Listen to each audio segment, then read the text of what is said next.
Quisiera referirme a dos temas en el día de hoy.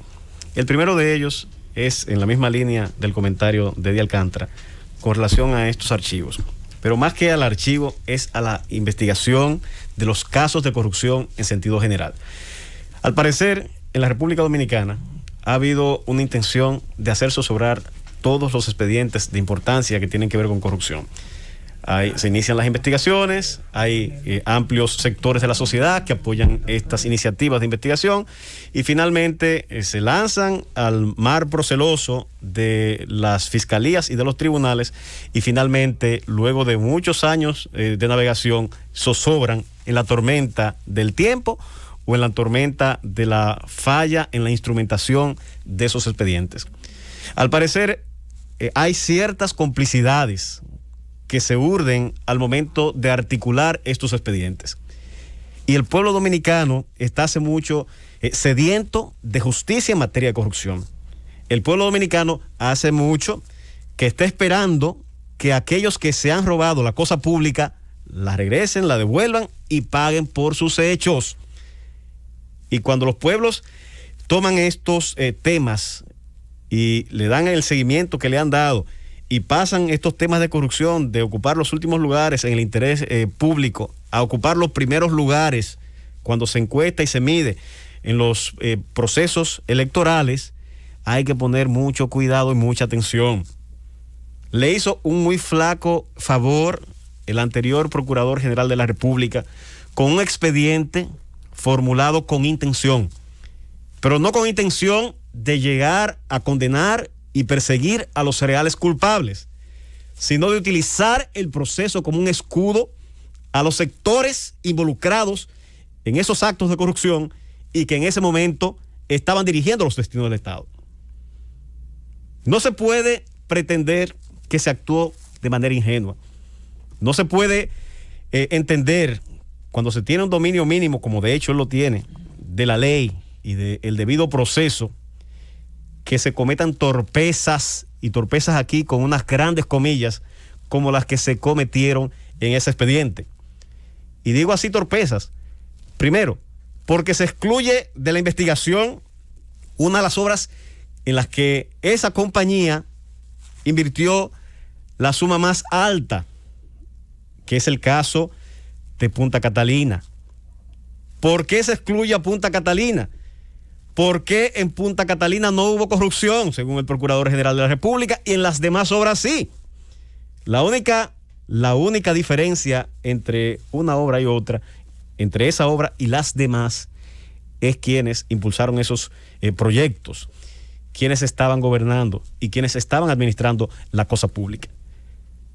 Cuando se actúa de esa forma sesgada y maliciosa, esos procesos de corrupción no van a ningún sitio más que a zozobrar a la costa del olvido.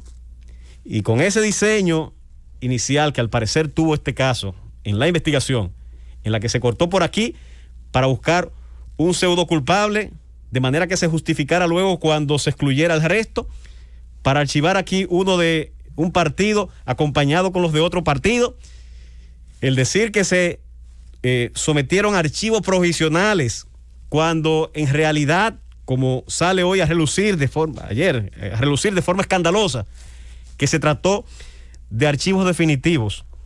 Eso no le hace un servicio a la patria. Eso no contribuye en lo absoluto a sentar un precedente en la persecución de la corrupción favorable a un ambiente de transparencia como el que esperamos todos los dominicanos.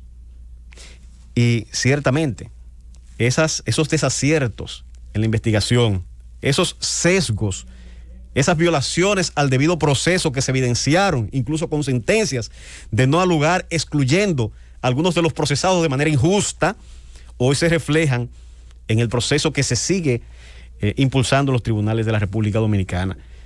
Pues se han presentado y se seguirán presentando incidentes y seguirán presentándose incidentes.